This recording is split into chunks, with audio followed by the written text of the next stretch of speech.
तो दोस्तों आज की वीडियो बहुत ही इंटरेस्टिंग होने वाली है। ये वीडियो भी कंबाइन हार्वेस्टर से रिलेटेड ही है। तो जैसे मुझे एक भाई का बहुत अच्छा कमेंट आया था कि भाई मेरे पूरे गांव और आसपास के क्षेत्र में किसी के पास भी कंबाइन हार्वेस्टर नहीं है। 2-3 साल से बाहर से कंबाइन हार्वेस्टर आकर के गेहूं की कटाई करते हैं। मेरे पास टोटल 10 लाख रुपए का बजट है, जिसमें देखिए डाउन पेमेंट और EMI दोनों हैं। क्या मुझे कंबाइन हार्वेस्टर लेना चाहिए या नहीं? कौन सा मॉडल सही रहेगा? EMI निकल जाएगी या नहीं? और मेरे नाम पर जमीन भी नहीं है, क्या लोन मिल जाएगा? हमारे यहाँ कटाई एकड़ या बीघा से नहीं, टैंक के हिसाब से होती है। 1600 से 1700 रुपए पर टैंक के हिसाब से कटाई होती है। और जमीन भी जो है वो दादाजी के नाम पर है भाई के। तो इस तरह से भाई का जो है वो कमेंट था। तो देखिए दोस्तों, ये सिर्फ एक भाई का सवाल नहीं है। आज इंडिया में जो है वो हजारों लोग इसी कंफ्यूजन में हैं। अगर आप भी हार्वेस्टर लेने की प्लानिंग कर रहे हैं तो देखिए वीडियो में लास्ट तक बने रहें, क्योंकि हम जो बोलते हैं सच बोलते हैं। और चैनल पे अगर नए हैं तो देखिए चैनल को सब्सक्राइब कर लें। तो आइए वीडियो शुरू करते हैं।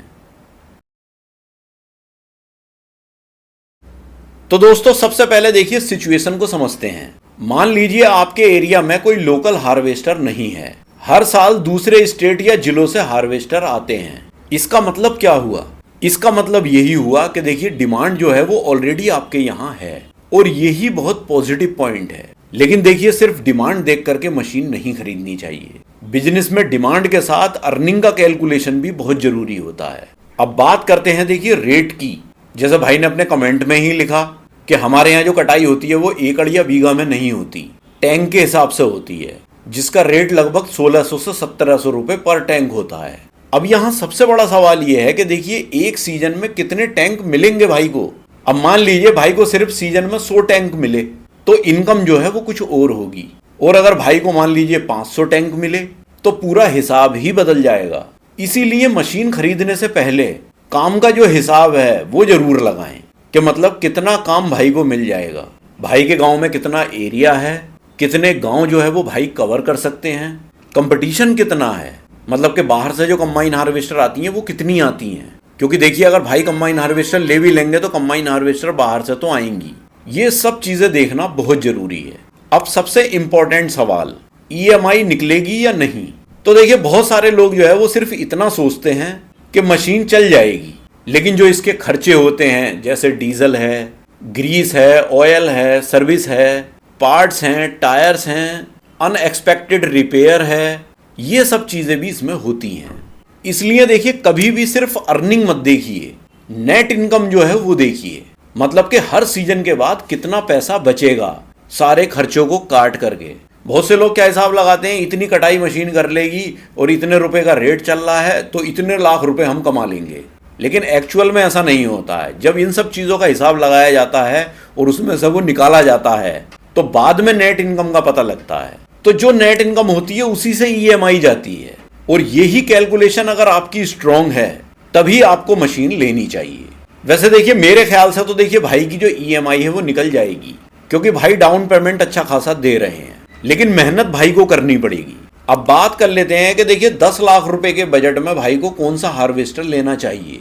देखिए मेरे ख्याल से भाई को कंबाइन हार्वेस्टर जो है वो बड़ी वाली ही खरीदनी चाहिए। वैसे देखिए ऑप्शन तो मिनी कंबाइन हार्वेस्टर भी है या ट्रैक्टर माउंटेड कंबाइन हार्वेस्टर भी है। लेकिन जैसे भाई ने कमेंट में ही बोला कि हमारे यहाँ बाहर से हार्वेस्टर आती हैं, तो देखिए बाहर से जो कंबाइन हार्वेस्टर आती होंगी भाई के एरिया में वो बड़ी कंबाइन हार्वेस्टर ही आती होंगी। और किसान की जो मेंटेलिटी होती है वो बड़ी कंबाइन हार्वेस्टर या अच्छी कंबाइन हार्वेस्टर से ही कराने की होती है। तो देखिए बड़ी हार्वेस्टर के सामने किसान जो है वो छोटी कंबाइन हार्वेस्टर से कटाई करवाना नहीं चाहता। तो देखिए मेरा मानना तो यहाँ यही है कि देखिए भाई को बड़ी कंबाइन हार्वेस्टर ही लेनी चाहिए। अब चाहे वो ब्रांड कोई सा भी हो, चाहे देखिए विशाल हो, करतार हो, मलकीत हो, दशमेश हो, KS हो या कोई भी अदर ब्रांड हो, वो आप अपने बजट के हिसाब से सेलेक्ट कर सकते हैं। भाई इसमें भी यही सिस्टम होता है और हर मशीनरी में यही होता है। जैसे वो कहते हैं ना कि जैसा गुड़ डालोगे वैसा मीठा होगा, तो जैसा आप पैसा डालोगे आपको चीज़ भी वैसी ही मिलती है। लेकिन हाँ, कंबाइन हार्वेस्टर भाई को न्यू ही लेनी चाहिए, क्योंकि ब्रेकडाउन वगैरह थोड़े कम रहते हैं नई कंबाइन हार्वेस्टर में। नए आदमी को पुरानी कंबाइन हार्वेस्टर नहीं लेनी चाहिए। अब देखिए बात आती है लोन वाली। भाई ने जैसे कमेंट में बोला कि मेरे नाम पर जमीन नहीं है, दादाजी के नाम पर जमीन है, लोन मिलेगा या नहीं? तो देखिए इस बात का सिर्फ एक ही जवाब नहीं है, ये जो है वो बैंक और फाइनेंस कंपनी की पॉलिसी पर डिपेंड करता है। कई केसेस में एग्रीकल्चरल इक्विपमेंट लोन जो होता है, बिना एप्लीकेंट के नाम की जमीन के भी लोन मिल सकता है, अगर देखिए गारंटर या को एप्लीकेंट, इनकम प्रूफ या दूसरी एक्सेप्टेबल सिक्योरिटी हो। कुछ बैंक्स जो है वो जमीन को कोलेटरल मांगते हैं, कुछ एनबीएफसीज जो है वो अलग पॉलिसी फॉलो करती हैं। इसलिए मेरा तो यही कहना देखिए भाई को कि अगर मान लीजिए एक बैंक भाई को मना करती है लोन देने के लिए, तो भाई को दूसरी बैंक में बात करनी चाहिए, और दूसरी भी मना कर दी है तो तीसरी जगह बात करनी चाहिए, क्योंकि कभी कभी ऐसा होता है वो बैंक नहीं दे रही, दूसरी बैंक दे देती है। तो सब बैंक्स का या एनबीएफसीज का सिस्टम थोड़ा थोड़ा अलग होता है। अब सिर्फ यही बात कह देना कि बिना जमीन के लोन नहीं होगा तो ये गलत हो जाता है। अच्छा, एक जरूरी और बात, लोन के लिए अपने जो डॉक्यूमेंट्स वगैरह हैं वो पहले से ही आप तैयार रखिए, ये भी जरूरी है। बाकी बैंक्स वगैरह में बात करके देख लीजिए, बैंक्स ये नहीं दे रही कोई दूसरी देगी, दूसरी नहीं दे रही तीसरी देगी, तीसरी नहीं दे रही चौथी देगी। बहुत सारी बैंक्स हैं जो लोन ऐसे ही करती हैं, बिना जमीन के भी करती हैं। तो ये तो बात हुई देखिए दोस्तों लोन की। अब देखिए सबसे इंपॉर्टेंट एडवाइस जो मैं भाई के लिए बताने जा रहा हूं वो ये है कि अगर देखिए आपके एरिया में सिर्फ गेहूं होता है तो देखिए सिर्फ एक सीजन के लिए मशीन लेना थोड़ा रिस्की हो सकता है, लेकिन अगर आप आसपास के 20-30 गांवों में कवर कर सकते हैं, पहले से ही आपको काम मिलने का अंदाजा है और मशीन सीजन के दौरान लगातार चल सकती है, तो देखिए बिजनेस काफी अच्छा बन सकता है। हार्वेस्टर खरीदने से पहले देखिए किसानों से बात करिए कि हम अगर मशीन ले लें तो क्या आप कटाई कराओगे, इस तरह से आप पूछिए। तो इससे क्या होगा, इससे आपका जो रिस्क है वो कम हो जाएगा, आपको एक जनरल आइडिया मिल जाएगा लोगों का। तो फाइनली दोस्तों इन भाई के सवाल का सीधा जवाब ये नहीं है कि हाँ कंबाइन हार्वेस्टर ले लो या बिल्कुल मत लो। इसका सही जवाब जो है वो ये है कि देखिए पहले हिसाब लगाओ फिर मशीन खरीदो।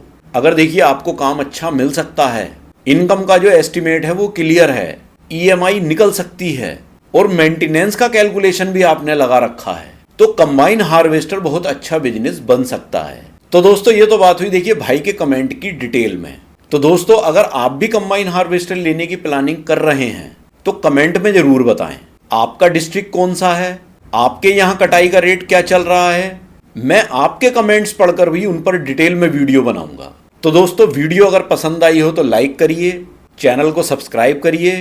तो मिलते हैं इसी तरह की किसी नेक्स्ट वीडियो में, तब तक के लिए थैंक यू, बाय।